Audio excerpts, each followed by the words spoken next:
మహాతాపసి, కోపాగ్రగణ్యుడు. ఎప్పుడు కోపం వస్తుందో తెలియదు విశ్వామిత్రుడికి. కోపం వస్తే సామాన్యము కాదు. ఈయన ఏం చేశాడు? ఈయన చరిత్రలు చాలా ఉన్నాయి.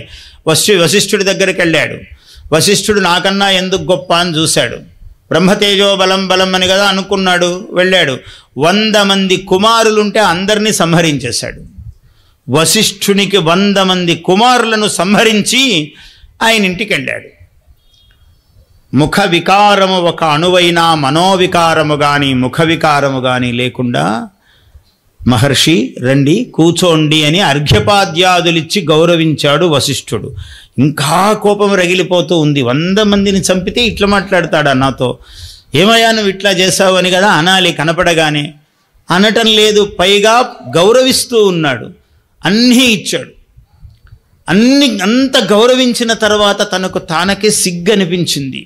ఛీ, నేను వశిష్ఠుణ్ణి ఎప్పుడవుతాను? ఇట్లా కదా కావాలి అనుకున్నాడు.